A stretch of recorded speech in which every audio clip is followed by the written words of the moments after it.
Hey guys, welcome back to another episode. My name is Mobby and this is going to be my review of the newly released Resident Evil 3 Remake. Before jumping into it, you have to know that I'm coming from this review as someone who has never played a single Resident Evil game. This will be my very first one.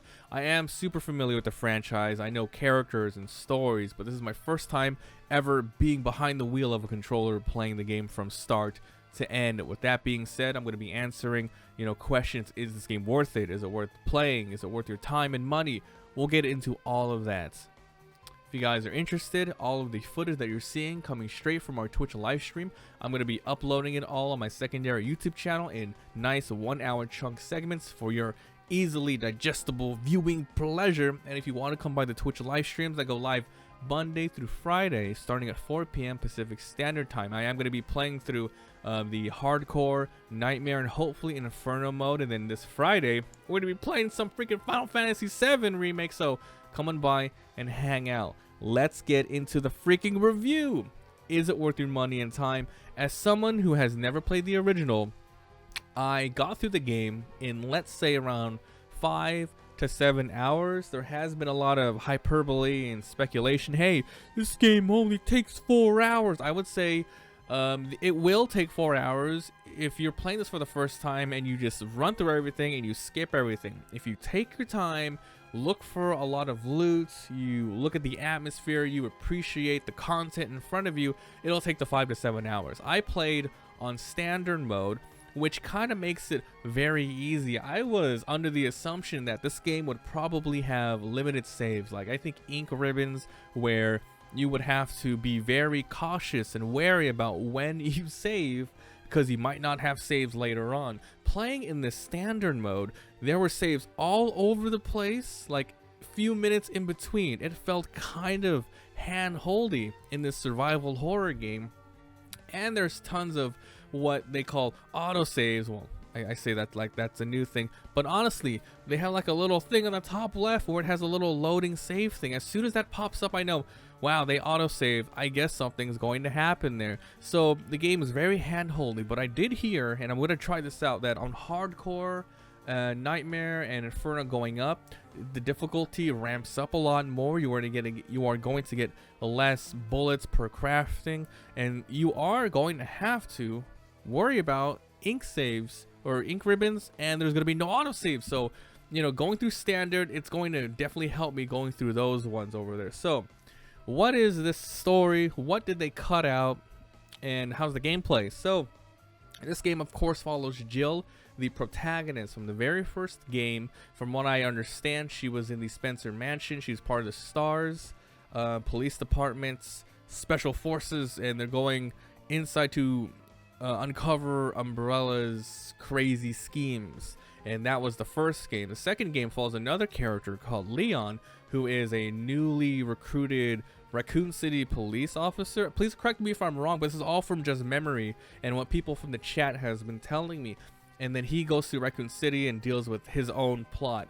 And then this third game re-follows Jill from the first game. However, the timeline is this game takes place right before Leon starts and then goes in between two, but of course different stories. So like I said, this game is 5 to 7 if you take your time and chillax. If you play on the more harder difficulties, it's gonna be a lot less because you know exactly where to go, you know all the codes to do. So is this game worth it if you have played Resident Evil before?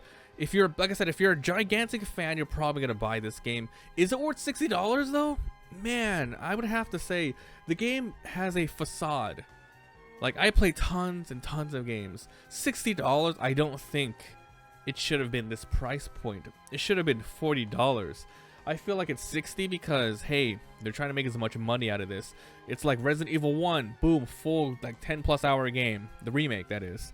And then number 2, I heard it was the remake. It was like 20+ hours, so many different modes, so many different things to discover. That's a fully fledged, almost perfect remake of 2. This one, it just feels like it should have been some sort of DLC. Either that, or they really should have took the time to add a lot of the sections that they cut. Spoilers, of course. This game came a long time ago. I heard that they got rid of like a cemetery scene, a park scene, a clock tower scene, a couple of bosses, like a big gigantic sandworm and stuff. So without playing that other stuff and going through this one, I would just felt like I wanted more. When I kept getting closer and closer to the end of this game, I was like, it's gonna be over, isn't it? Like, honestly, when you play through the story, not much happens. You go from like one area to the next, and then sometimes you are backtracking to the same area, and then it just doesn't feel significant. But it does feel like a roller coaster ride, where as soon as you hit start, you get Jill, and then boom, Nemesis pops up. You're running around, you find Carlos, you find all of the other characters. You're running away from Nemesis, and then you go do something tiny. You run away from Nemesis again. You switch over to Carlos. You do a small thing. You run away from Nemesis again. It just, I don't know. This game feels like a mess, but it's a fun mess. It's a fun mess, and I was expecting a lot more survival horror, but it ended up being more actiony with somewhat annoying inventory management. It just felt like it doesn't really matter too much in the game how meta and optimized you are with items and attacking enemies, because you can obviously, you know, it has been since the beginning of the series, you can run around and dodge them to preserve your ammo and stuff, which you can primarily do here. There are some sections where you are definitely forced to fight, and you are rewarded for, you know, downing Nemesis here and there with like perma upgrades to your weapons, but then it doesn't feel like any of it matters at the end of the 5 to 7 hours, which is very freaking short. And like I said, I feel like this should have been $40. The reason why it's $60 is because it's the next big Resident Evil game, and they tacked on a multiplayer game called Resident Evil Resistance, which is pretty much I heard pretty bad things about it. I saw a little bit of footage from it. I don't want to try it myself. I really wanted to play the single player game, and I really should have started with the Resident Evil 2 remake.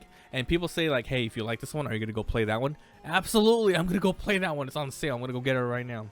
But yeah, the Resident Evil Resistance add-on is pretty much I think a 4v1 where the antagonist is playing one of the main bad guys of the Resident Evil people throughout the franchise, and they're pretty much trying to kill the survivors while they go through waves of enemies, doing small tasks and trying to survive as much as they can going through that stuff. So I mean, it sounds like Dead by Daylight and stuff like that. If you're into that, try it out. But I'm here to talk about the single player game. I just don't think, if you're a casual person, like maybe you played a Resident Evil here and there, you love to, should you get this one? Oh man, I would say definitely wait for a sale. There's no rush to get this. There really isn't a rush. I mean, the story, it's whatever, it's the same thing. And it's not like they're coming out with anything groundbreaking at all. I was just very disappointed in, like, like I said, ignorance is bliss. This is my first Resident Evil. I ran through it without any spoilers, without knowing what they cut out, what they changed, and I had a good time.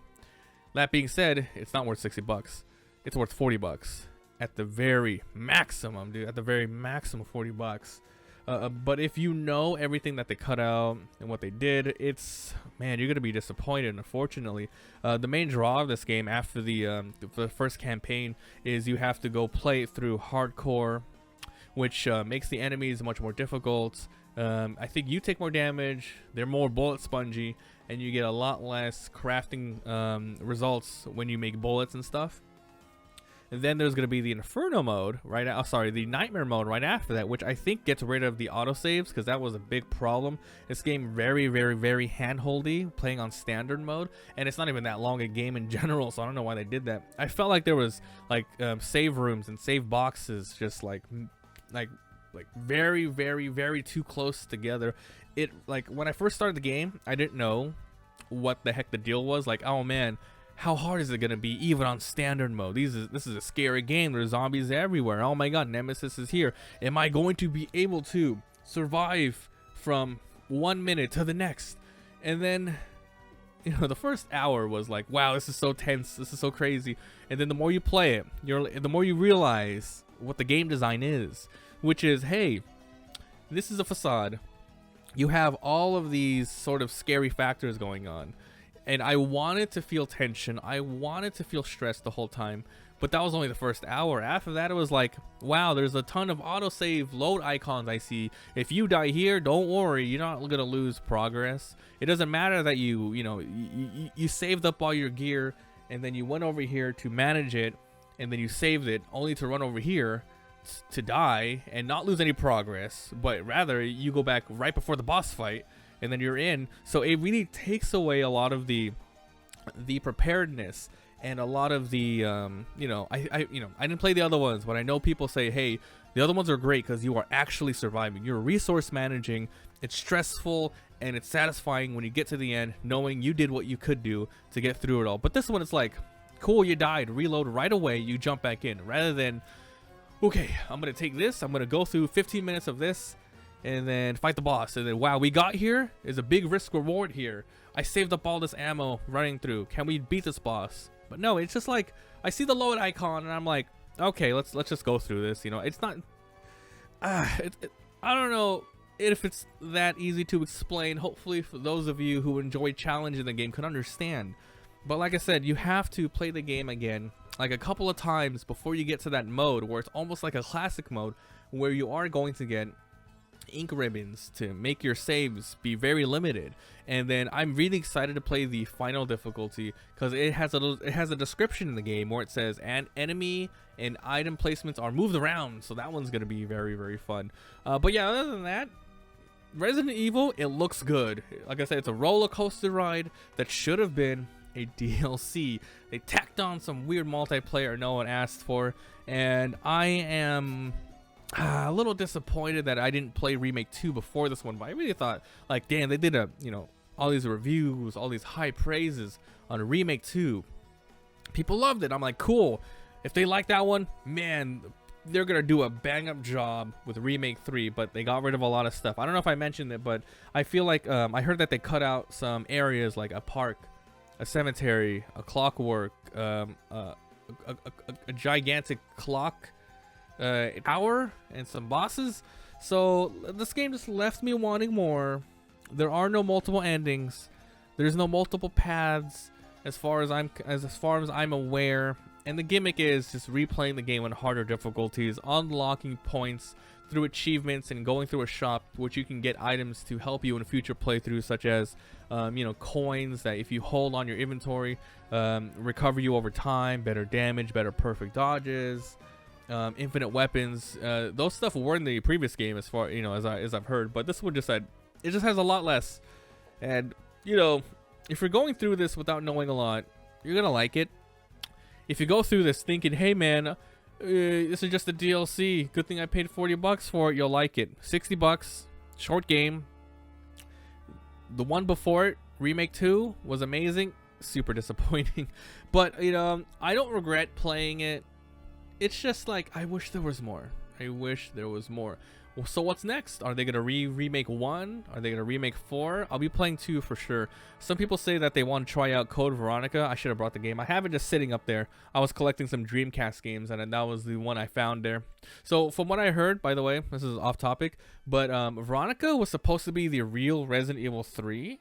And the Resident Evil 3 here, Nemesis, was a tacked on one because there was some sort of licensing issues. Like, hey, we were supposed to have more Resident Evil games on PS1 before you guys moved to different consoles and so on. I could be wrong on the information. If I am, hey, let me know so I know in the future. But I feel like Code Veronica, that's going to be a fun one to try out as well. So, hey, if you guys enjoyed, leave a like. It helps a lot. If you haven't already, subscribed for daily videos. Like I said, I'll be putting all of the Resident Evil 3 footage that I have from the stream in 1-hour segments on the Let's Play channel, and I'm going to be streaming today as I'm uploading this, and hopefully for the rest of this week, the hardcore mode, nightmare, and inferno mode, seeing if anything actually changes and really makes the game more fun. And Final Fantasy VII coming up soon. I'll be having a review for that on this main channel. Thanks for being here.